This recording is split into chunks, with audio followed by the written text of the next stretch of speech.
सो hey guys, कैसे हो आप सभी लोग। Welcome back to my channel एजी अनाई मांगा। तो गाइस, आज मैं एक्सप्लेन करने जा रहा हूँ बुक ऑफ एस्पर यानी कि डीमन एम्पायर का एक और बिल्कुल नया एपिसोड, जो कि होने वाला है एपिसोड नंबर 313। और आज का एपिसोड काफी ज्यादा एक्साइटेड होने वाला है, इसीलिए पहले ही वीडियो को लाइक शेयर कमेंट सब कुछ कर डालिए। तो अब जैसा कि लास्ट एपिसोड में हम लोगों ने देखा, एम्पायर मोटू से उसके गिफ्ट के बारे में पूछता है, तो मोटू एम्पायर के इस लुक को देख करके काफी ज्यादा घबरा जाता है और उससे इधर उधर की बातें करने लगता है। लेकिन फिर साथ ही वो एम्पायर के गिफ्ट के तौर पर अपना डांस दिखाता है, जिसमें कि वो काफी सारे अजीब अजीब पोजेस करता है। ये देख करके क्वान रॉन्ग के लोग तो काफी हैरान होते ही हैं, लेकिन एम्पायर भी काफी ज्यादा शर्मिंदा हो जाता है और मोटू को रुकने के लिए कहता है। तभी क्राउन प्रिंस मोटू को वहाँ पे सेव करने के लिए आगे बढ़ता है, लेकिन क्राउन प्रिंस के बार बार दखलंदाजी करने की वजह से एम्पायर काफी ज्यादा गुस्सा हो जाता है और उसे भी ढंग से सुना देता है। जिसके बाद वहाँ पे कुछ लड़कियां डांस करते हुए आगे बढ़ती हैं और फिर प्रिंसेस योंगनिंग एक शानदार एंट्री लेती है, जो कि एम्पायर को काफी ज्यादा अच्छा लगता है और वो योंगनिंग को एक रिवॉर्ड देने के बारे में कहता है। योंगनिंग भी रिवॉर्ड के तौर पे इनडायरेक्टली जू फेंग से शादी के लिए पूछ लेती है। इसके लिए एम्पायर भी राजी हो जाता है। तो अब आगे तो अब इस एपिसोड की स्टार्टिंग में हम लोगों को एक प्रिजनर दिखाया जाता है, जिसको की गार्ड करने के लिए दो इंपीरियल गार्ड भी खड़े होते हैं। अभी वहाँ पे एक तीसरा गार्ड एम्पायर के गोल्डन टोकन को लेकर के आता है और उन लोगों को वो टोकन दिखा करके गेट खोलने के लिए कहता है। तो वो लोग भी एम्पायर के उस टोकन को देख करके उस गेट को खोल डालते हैं। उसके बाद वो तीसरा सोल्जर जेल में नीचे सीढ़ियों की ओर उतरने लगता है और फिर कई सारे गेटों को खोलते हुए वो गेट नंबर 18 के सामने खड़ा हो जाता है और कुछ देर हिम्मत लेने के बाद वो उस गेट को खोल डालता है। जिसके बाद उस गेट के खुलते ही हम लोगों को उस रूम के अंदर एक बच्चे को बैठा हुआ दिखाया जाता है और जैसा कि आप लोगों को पहले ही पता चल गया होगा, ये बच्चा कोई और नहीं बल्कि एम्पायर का सबसे पावरफुल प्लेयर माइटी गू सेंगटोन होता है, जो कि वहाँ पे आराम से बैठा स्पिरिचुअल फ्रूट्स खा रहा होता है और उसे सेंस हो जाता है कि उसके पीछे एक सोल्जर आया है। तो वो सोल्जर से कहता है कि ठीक है, तो अब तुम मुझे बताओ, आखिर अब तुम्हारे उस ओल्ड कोर्ट को इस वक्त मेरी क्या जरूरत पड़ गई। गू सेंगटोन आगे उससे कहता है कि हर बार जब तुम लोगों को मेरी जरूरत पड़ती है तो तुम लोग मेरी मदद लेने के लिए यहाँ पे आ जाते हो, लेकिन जब तुम लोगों का काम निकल जाता है तो तुम लोग मुझे वापस से इस हेल होल कमरे में बंद कर देते हो।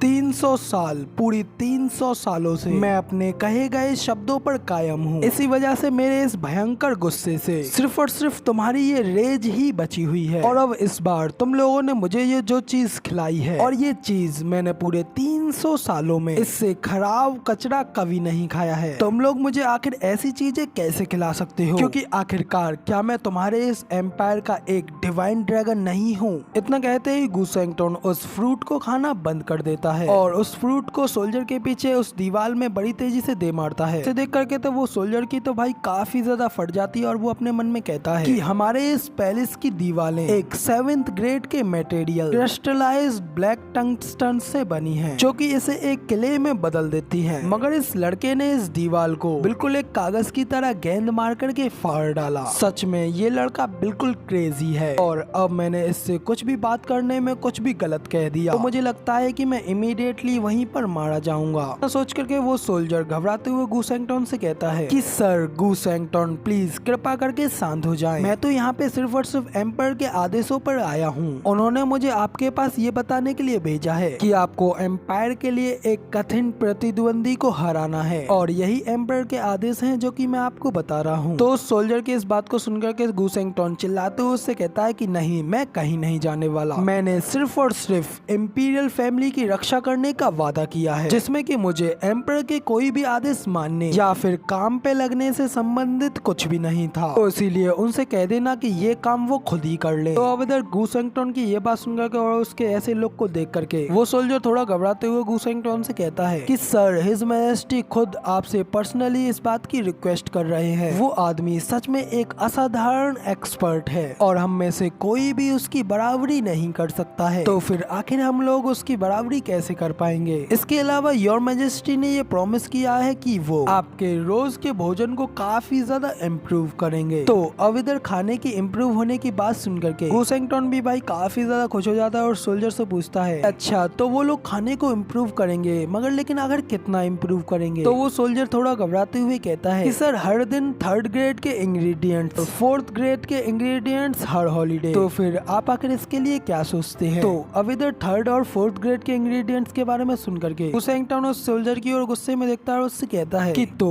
तुम इसे इम्प्रूव करना कहते चाहते हो। तो अब गू सेंगटोन को इतने ज्यादा गुस्से में देख वो सोल्जर काफी ज्यादा घबरा जाता है, लेकिन तभी गू सेंगटोन उससे कहता है कि मुझे खाने में 4th ग्रेड के इंग्रेडिएंट्स हर दिन चाहिए और हॉलीडेज पे 5th ग्रेड के नहीं बल्कि मुझे 6th ग्रेड के इंग्रेडिएंट्स चाहिए। तो अब 6th ग्रेड के इंग्रेडिएंट के नाम सुनकर के वो सोल्जर और भी ज्यादा घबराते हुए कहता है कि क्या 6th ग्रेड के इंग्रेडिएंट्स। उधर सोल्जर के मुंह से इस बात को सुनकर के गू सेंगटोन भी काफी खुश हो जाता है और जल्दी से अपनी सीट के ऊपर से नीचे उछल कर आ जाता है और उससे कहता है कि ठीक है, तो ये हम लोगों की डील रही। ओ, और तुम किसके बारे में कह रहे थे जिसके के पीछे तुम लोग पड़े हो, वो आखिर कौन है? तुम लोगों ने आज से पहले मुझसे इस तरीके का एक्ट करने के लिए नहीं कहा। तो गू सेंगटोन की ये बात सुनकर के वो सोल्जर से कहता है कि सर हम लोग तो सिर्फ और सिर्फ एक गार्ड हैं, क्योंकि यहाँ पे सिर्फ और सिर्फ एम्पायर के ऑर्डर्स को लेकर के आए हैं, इसलिए हम लोग योर मैजेस्टी के मन की बात को नहीं जान सकते। इतना कहने के बाद फिर वो सोल्जर हल्का सा हंसते हुए गू सेंगटोन से कहता है समय आने पे हिज मैजेस्टी खुद आपको ही बता देंगे। तो उस सोल्जर की ये बात सुनकर के गू सेंगटोन पहले तो कुछ देर के लिए सोचने लगता है, साथ ही वहाँ से आराम से जाते हुए कहता है कि ठीक है, फिर तब तक कि मेरा पेट है तब तक तो मैं तुम लोगों के लिए किसी को भी पकड़ करके ला सकता हूँ। इतना कहते ही गू सेंगटोन इंपीरियल गेट के लिए आगे निकल जाता है। तभी यहाँ पे हमारा सीन चेंज होता है और हम लोगों को वापस से इंपीरियल कैपिटल का सीन दिखाया जाता है, जहाँ पे कि एम्पर सभी लोगों के सामने अपने ऑर्डर्स को देते हुए योंगनिंग और जू फेंग को अपनी डिग्री सुनाता है। वो कहता है कि आज प्रिंसेस योंगनिंग और best steward between the heavens Zhu Feng इन दोनों की वेडिंग होगी। तो अब ये सुनकर के मिस जिया और यूनाही तो काफी ज्यादा हैरान हो जाते हैं कि जू फेंग सबको समझ जाता है कि आखिर यहाँ पे ये सब क्या चल रहा है। इधर मिस जिया जो कि पहले से ही जू फेंग से प्यार करती हैं, वो इस बात के लिए बिल्कुल भी राजी नहीं होती है और वो एम्पायर से कुछ बात करने के लिए आगे बढ़ ही रही होती है कि तभी वहाँ पे बीच में थर्ड प्रिंस आ जाता है और एम्पायर से कहता है कि इंपीरियल फादर मैं भी आपको ये बताना चाहता हूँ कि मैं भी एक काफी लंबे समय से पेरिस की होली मेडन युन स्वेंग को काफी ज्यादा पसंद करता हूँ। तो इंपीरियल फादर मैं भी आपसे ये पूछना चाहता हूँ कि क्या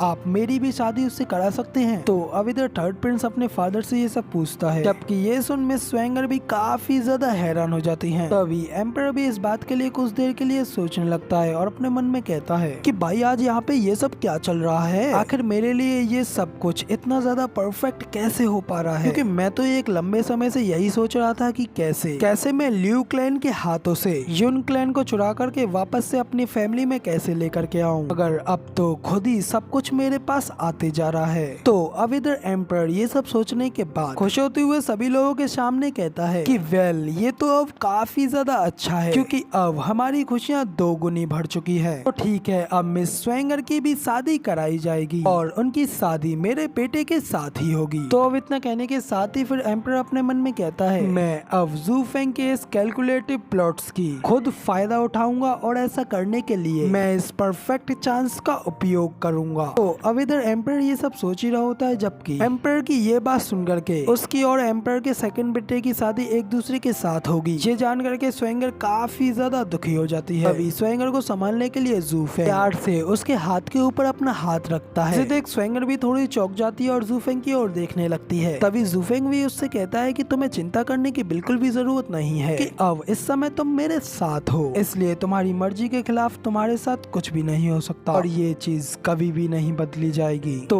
अब इधर जू फेंग की ये बात सुनकर के स्वेंगर भी काफी ज्यादा खुश हो जाती है और वहाँ पे ब्लश करने लगती है, जिसके बाद वो दोनों लोग सेकंड प्रिंस और प्रिंसेस योंगनिंग को देखने लगते हैं। तभी सेकंड प्रिंस जू फेंग के बारे में सोचते हुए अपने मन में कहता है कि मैंने इन दोनों इनको बहुत ज्यादा प्यार करते हुए देखा है और अब मैं उसके लिए इंपीरियल फादर से प्रे कर रहा हूँ, लेकिन ये चीज किसी आम व्यक्ति के हाथों से उसकी लड़की को छुड़ाने जैसा नहीं है, क्योंकि मेरा ऐसा करने से किसी सामान्य व्यक्ति के ऊपर फर्क नहीं पड़ेगा, लेकिन अब मैं जिसके खिलाफ ये सब कर रहा हूँ वो कोई और नहीं बल्कि best steward between the heavens Zhu Feng है। मगर लेकिन मैं जो ये कर रहा हूँ क्या वो मेरे लिए बिल्कुल ठीक रहेगा। तो अब इधर जू फेंग के बारे में ये सब सोच करके सेकंड प्रिंस घबराते हुए पीछे की ओर देखता है, तो उसके पीछे योमिंग वैली के एल्डर के पीछे एक हिडन बंदा खड़ा होता है, जो कि उसको इस सब चीज के बारे में सुझाव दे रहा होता है और उसको घबराने के लिए मना कर रहा होता है। तो अब आखिर ये बंदा कौन है ये तो हम लोगों को क्लियरली दिखाया गया नहीं है, कौन कौन लोगों को लग रहा है ये बंदा योमिंग वैली के 7th एल्डर का स्टूडेंट मिंग है। तो आप लोग इस बारे में कमेंट करके मुझे जरूर बताना। फिलहाल तो हमारी ये वाली वीडियो यहाँ पे खत्म होती है और इसके नेक्स्ट एपिसोड में हम लोगों को जू फेंग और गू सेंगटोन की एक लड़ाई दिखाई जाएगी, कि मेरे दूसरे चैनल पर दिखाई जाएगी। आप लोगों से देखना बिल्कुल भी मिस मत करना। मैं उस वीडियो का लिंक नीचे डिस्क्रिप्शन में भी दे दूंगा। फिलहाल तो जल्द से जल्द इस वीडियो के ऊपर 3K लाइक्स का टारगेट कंप्लीट करा दीजिए और वीडियो कैसी लगी कमेंट करके आप लोग जरूर बताना और ऐसी अमेजिंग वीडियोस को देखने के लिए मेरे इस चैनल को सब्सक्राइब जरूर से कर देना। शुक्रिया।